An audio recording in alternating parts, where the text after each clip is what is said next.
பேசு பசங்க நேயர்களுக்கு வணக்கம். நம்ம சேனலுக்குள்ள வந்தாலே பேச பத்தின அறிவு கண்ணு உங்களுக்கு திறக்கும். இன்னைக்கு நம்ம பண்ண போற விஷயம் என்ன அப்படின்னு பார்த்தீங்கன்னா, எல் ரூமன வச்சு டீம்ல நம்ம எப்படி பண்ண போறோம் தான் பார்க்க போறோம். வாங்க பார்க்கலாம். எல் ரூமனோட ஃபார்மேஷன் என்னன்னு பார்த்தீங்கன்னா 4-2-1-3. இவருக்கு வந்து டிஃபென்சிவ் டாக்டிக்ஸ் யூஸ் பண்ணுங்க. அப்பதான் உங்களுக்கு லாங் பாலுக்கும் கவுண்டர் அட்டாக்கிங்க்கும் ஈஸியா இருக்கும். ஸோ டிஃபென்சிவ் டாக்டிக்ஸ் யூஸ் பண்ணுங்க, மறந்துடாதீங்க. சரி வாங்க லைன் அப் எப்படி பண்றதுன்னு பார்ப்போம். First of all centre forward யாரை பிக் பண்றதுன்னு பார்ப்போம். இப்போ சென்டர் ஃபார்வர்ட் பார்த்தீங்கன்னா, நான் எம்பாப்பே யூஸ் பண்ணுறேன். உங்கள்கிட்ட எம்பாப்பே இருந்தால் நீங்களும் யூஸ் பண்ணுங்கள். வேன் பாஸ்டன் இருந்தாலும் யூஸ் பண்ணுங்கள். நம்ம சப்ஸ்டியூட்டில் உட்கார வச்சிடலாம் அவரை. நெக்ஸ்ட் பொசிஷன் என்னன்னு பார்த்தீங்கன்னா, லெஃப்ட் விங் ஃபார்வர்டு. டவுட்டே வேணாம், கிறிஸ்டியானோ ரொனால்டோ எடுத்து உள்ளே வச்சிடலாம். நெக்ஸ்ட் பார்த்தீங்கன்னா சென்டர் பேக். வேறு டவுட்டே வேணாம், வேண்டைக்கு தூக்கி உள்ளே வச்சிடலாம். நல்ல ஒரு சென்டர் பேக் காம்போ எப்பயுமே என்ன அப்படின்னு பார்த்தீங்கன்னா, பில்டப் அண்ட் டெஸ்ட்ராயர் அந்த ஒரு காம்போ யூஸ் பண்ணுங்கள், நல்லாயிருக்கும்.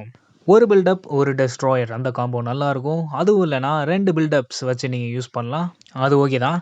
பட் எப்பயுமே 2 டெஸ்ட்ராயருக்கு மட்டும் போகாதீங்க. லெங்க்லேட்டை செலக்ட் பண்ணி வச்சுப்போம். அட்டாக்கிங் மிட்ஃபீல்டர் எப்பயுமே பார்த்தீங்கன்னா ஹோல் பிளேயராக செலக்ட் பண்ணுங்கள்.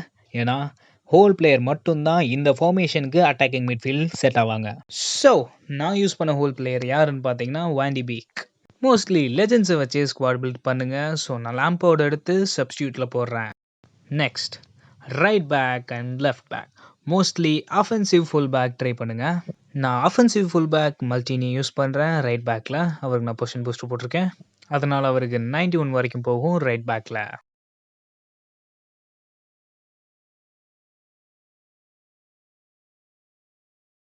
நெக்ஸ்ட் லெஃப்ட் பேக் யார் யூஸ் பண்ணலான்னு பார்த்தீங்கன்னா டேவிட் ஆலபா. ஆலபாக்கும் பார்த்தீங்கன்னா அஃபென்சிவ் ஃபுல் பேக் ஸ்டைல் தான் இருக்குது. ஸோ இவரும் நல்லா ஆடுவார். நெக்ஸ்ட் பார்த்தீங்கன்னா ஸ்டெஃபன் டிப்ரே. பார்த்தீங்கன்னா ரொம்பவே அண்டர் ரேட்டட் பிளேயர்னு தான் சொல்லணும். பிகாஸ் இவருக்கு நல்ல ஸ்டாட்ஸ் இருக்குது, பட் ரொம்ப கம்மியான ரேட்டிங் தான் கொடுத்துருக்காங்க.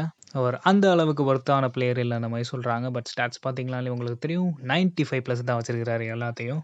ஸோ இவரை சப்ஸ்டியூட்டில் வச்சுக்கலாம். நெக்ஸ்ட் யார் அப்படின்னு பார்த்தீங்கன்னா கோல் கீப்பர் தான் நம்ம செலக்ட் பண்ணணும். இப்போ நம்ம யாரை சூஸ் பண்ண போகிறோம் அப்படின்னு பார்த்தீங்கன்னா சர்ச்சு தான், டவுட்டே இல்லை. நீங்கள் offensive or defensive goalkeeper choose பண்ணிக்கலாம். அஃபென்சிவ் போகிறதே பெட்டர்னு நான் சொல்லுவேன்.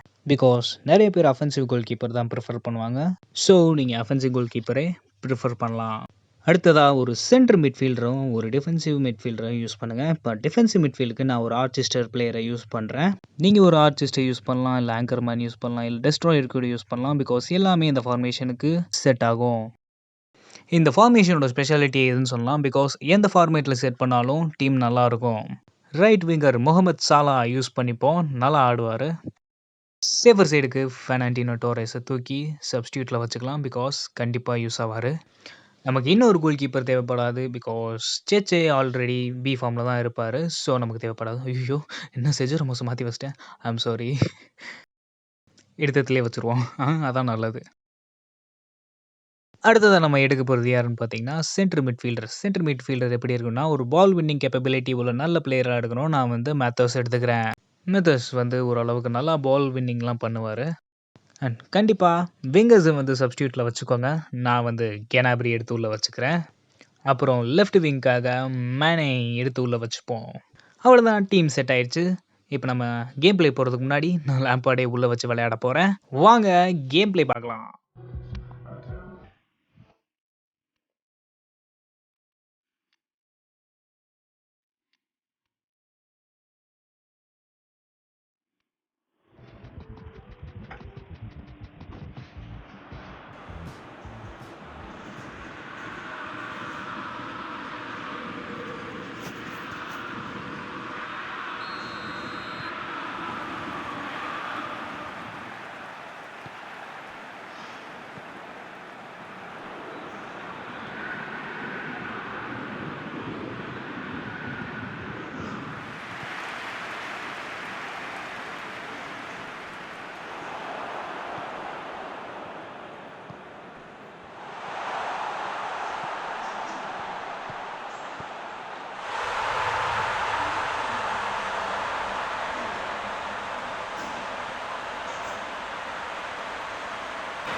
இந்த வீடியோவ கடைசி வரைக்கும் பார்த்த எல்லா நல்ல உள்ளங்களுக்கும் நன்றி. அண்ட் இந்த வீடியோ உங்களுக்கு பிடிச்சிருந்துச்சுன்னா லைக் பண்ணுங்க. அண்ட் ஏதாவது குவரீஸ் இருந்துச்சுன்னா கமெண்ட் பாக்ஸ் தெரிவிங்க. அடுத்தடுத்து நாங்க வீடியோ போட ட்ரை பண்றோம். அண்ட் முக்கியமா அந்த சேனலுக்கு சப்ஸ்கிரைப் பண்ணிட்டு பக்கத்துல இருக்க பெல் ஐகான் கிளிக் பண்ணிக்கோங்க. அப்பதான் நாங்க இன்ஸ்டன்ட்டா போடுற வீடியோஸ் உங்க நோட்டிஃபிகேஷனுக்கு வரும். Until then, it's bye from பெஸ் பசங்க.